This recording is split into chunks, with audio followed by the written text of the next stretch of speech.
तो फिलहाल इस वक्त आपको बड़ी खबर बता दें, जिस तरह से अब इंतजार है कि कोर्ट इस मामले में क्या कुछ कहता है, हाई कोर्ट क्या कुछ कहता है तेलंगाना, क्योंकि गिरफ्तारी हुई और उसके बाद अब पेशी, और पेशी में क्या कुछ होता है। हमारे साथ सीधे अनेरी इस वक्त जुड़ चुकी हैं। अनेरी, बताइए, कोर्ट में 4 बजे सुनवाई होगी, क्या उम्मीद लग रही है? क्या कोर्ट से रिमांड मांगी जाएगी पुलिस की ओर से? आगे क्या हो सकता है अब? जी, जिस तरह से हम इस वक्त देख रहे हैं कि यहाँ हम इस वक्त नामपल्ली कोर्ट पे पास मौजूद है, जहाँ पे आप देख सकते हैं कि किस तरह से यहाँ पे भारी पुलिस डिप्लॉयमेंट किया गया है, और साथ ही साथ नामपल्ली कोर्ट में अल्लू अर्जुन को लाया गया है। उनको अरेस्ट करने के बाद जो है वहाँ पे क्वेश्चनिंग हुई थी चिकटपल्ली पुलिस स्टेशन पे, और उसके बाद उनको गांधी हॉस्पिटल लेके गया है। और अब जो है हम यहाँ पे देख रहे हैं कि अभी नामपल्ली कोर्ट पे जो है वो हियरिंग जारी है। अब क्या उनको रिमांड किया जाएगा, आगे की प्रोसीजर क्या होगी, वो अभी हमको जानकारी मिलना बाकी है। लेकिन 4 बजे जो है वो तेलंगाना हाई कोर्ट में भी सुनवाई होनी है। जो वो 4 बजे हाई कोर्ट में जो सुनवाई होगी वो अल्लू अर्जुन की पिटीशन पे होगी, जहाँ पे अल्लू अर्जुन ने 2 दिन पहले ये क्वैश पिटीशन FIR को क्वैश करने के लिए पिटीशन फाइल की थी। उस मामले को लेकर 4 बजे जो है वो हाई कोर्ट में सुनवाई होगी।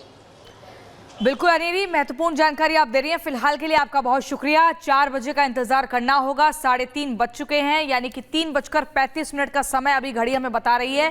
थोड़ा इंतजार और फैंस को करना होगा, उसके बाद तस्वीर साफ हो जाएगी कि तेलंगाना हाई कोर्ट क्या कुछ फैसला सुनाता है।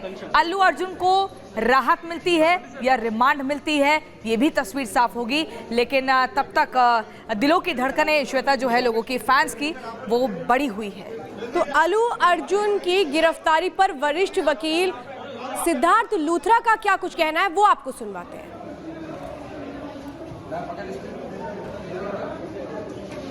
अल्लू अर्जुन को हैदराबाद में पुलिस ने गिरफ्तार किया है, और अब आगे क्या रास्ता बचता है, हमारे साथ सुप्रीम कोर्ट के senior lawyer Siddharth Luthra sir हैं। सर, अल्लू अर्जुन को गिरफ्तार किया गया है और एक स्टैम्पिड हुआ था उसमें, तो आपको क्या लगता है कि ये गिरफ्तारी जायज है? मेरा मानना है कि ऐसे हादसों में दुख तो बहुत होता है, लेकिन कल्पेबल होमिसाइड इन्वोक करना कठिन होगा, और फैक्ट्स जो अभी तक पता आपने बताए, जो सामने आए हैं, उससे मुझे लगता है कल्पेबल होमिसाइड नहीं हो सकता। देखिए, अगर कहीं ज़्यादा लोग इकट्ठे हो रही है, पब्लिक शामिल हो रही है, या ट्रैफिक हो रहा है, तो इसके लिए सरकार को, संस्थाओं को, पुलिस के पास ताकत है कि वो इन ट्रैफिक को रेगुलेट करे, लोगों का मूवमेंट रेगुलेट करे, और वो कर सकते हैं।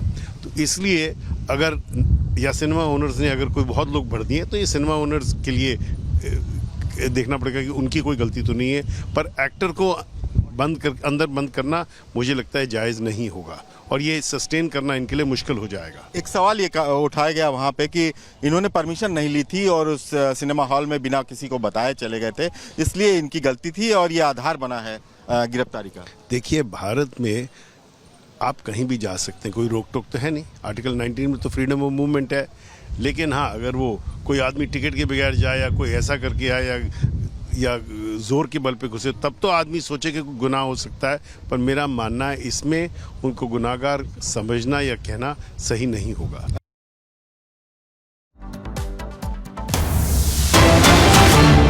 एक और बड़ी खबर आपको बता दें, BRS ने अल्लू अर्जुन की गिरफ्तारी की निंदा की है। अल्लू अर्जुन की गिरफ्तारी गलत है, गलत तरीके से हुई है। BRS ने इसकी घोर तरीके से निंदा की है। अल्लू अर्जुन की गिरफ्तारी को गलत बताया है, और ये कहा है कि गलत तरीके से गिरफ्तारी की गई है। BRS ने अल्लू अर्जुन की गिरफ्तारी की निंदा की है। बड़ी खबर आपको बता रहे हैं। अब इस पूरे मामले पर प्रतिक्रियाएं भी सामने आ रही हैं, और ऐसे में गिरफ्तारी की निंदा की जा रही है। हालांकि 4 बजे का थोड़ा इंतजार करना होगा। बार बार हम आपको बता रहे हैं, तेलंगाना हाईकोर्ट में इस मामले पर सुनवाई है। ऐसे में क्या कुछ अदालत की तरफ से कहा जाता है, उसके लिए थोड़ा इंतजार। लेकिन BRS ने अल्लू अर्जुन की गिरफ्तारी को गलत बताया है, और कहा है कि गलत तरीके से ये गिरफ्तारी की गई है।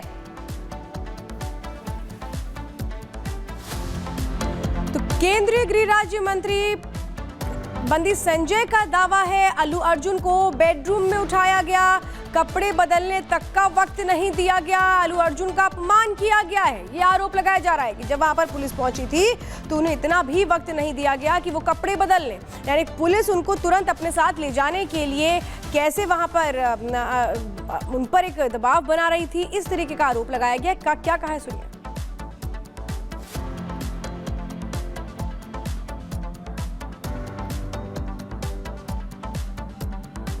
तो देखिए, अल्लू अर्जुन को जब पुलिस लेके गई थी, जो टी शर्ट इन्होंने पहनी हुई है, इस टी शर्ट पर जो डायलॉग है वो भी पुष्पा मूवी का काफी फेमस डायलॉग है, फ्लावर नहीं फायर है मैं। यानी कि वो सीधा ये बताना चाह रहे हैं फैंस को कि डरने वाली बात नहीं है, कठिन समय आया है, इससे निपट लिया जाएगा और ये जो समय है निकल जाएगा। तो 4 बजे सुनवाई होगी तेलंगाना हाई कोर्ट में और ये देखना होगा कि आखिर क्या कुछ फैसला लिया जाता है और थोड़ा सा इंतजार करना होगा।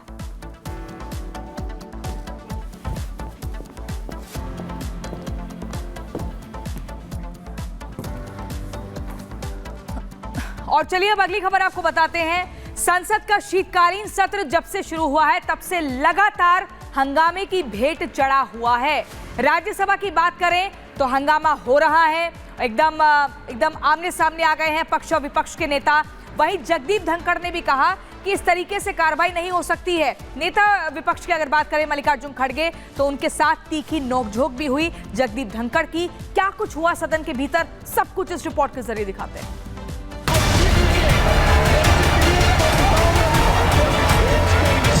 किसान का बेटा हूं, कमजोरी नहीं दिखाऊंगा। शीतकालीन सत्र में दोनों सदनों में हंगामे की गूंज कोई नई बात नहीं थी, लेकिन अगर नया था तो ये कि आज राज्यसभा में सभापति के तेवर गर्म थे और धनखड़ विपक्षियों पर फुल फायर थे। मैंने इज्जत देने में कोई कमी नहीं रखी है, मैंने बहुत बर्दाश्त किया है। सत्र की शुरुआत में राज्यसभा में सभापति जगदीप धनखड़ ने शोर मचाने वाले विपक्षी सांसदों से पहले चुप रहने की अपील की, लेकिन वो नहीं रुके। इसके बाद कांग्रेस के आरोपों पर सभापति जगदीप धनखड़ भड़क गए। विपक्षी सांसदों पर बुरी तरह से बरसते हुए सीधे कहा, विपक्ष ने संविधान की धज्जियां उड़ाई, इसे बर्दाश्त नहीं किया जा सकता। आप लोग चिंतन नहीं करेंगे, 24 घंटे एक ही काम है कि किसान का बेटा यहाँ क्यों बैठा है। मैं आंखों से देख रहा हूँ, पीड़ा महसूस कर रहा हूँ। मेहरबानी कर दिल टटोलिए, मेहरबानी कर कुछ सोचिए। मैंने इज्जत देने में कोई कमी नहीं रखी है। उपराष्ट्रपति जगदीप धनखड़ यहीं नहीं रुके, उन्होंने विपक्ष पर जमकर हमला किया और कहा, आज किसान केवल खेत तक सीमित नहीं है, सरकारी नौकरी से लेकर डेयरी और उद्योग जगत में नाम कमा रहा है। मान्यवर, मुझ पर कृपा कीजिए, जो समय आपको ठीक लगे मेरे से मिलने का समय निकालिए। मेरे पास नहीं आ सकते तो मैं आऊंगा, किसी भी हालत में कमजोर नहीं पड़ूंगा, हाँ सबकी सुनूंगा, पूरे दिन सुनूंगा, पर कमजोर नहीं पड़ूंगा। देश के विरुद्ध काम नहीं करने दूंगा, किसान के विरुद्ध काम नहीं करने दूंगा। दरअसल राज्यसभा में नेता विपक्ष को जब बोलने का मौका मिला तो उनके निशाने पर सभापति ही थे। मल्लिकार्जुन खड़गे का जरा वो बयान भी सुन लीजिए, जिस पर सभापति जगदीप धनखड़ गुस्से में लाल हो गए। अगर आप ये करना चाहते हैं, इस ढंग से अगर चलाना चाहते हैं, तो इसकी जिम्मेदारी आपकी है। आपने, मैं कहूँगा, आप पर्पजली उनको ये एनकरेज कर रहे हैं।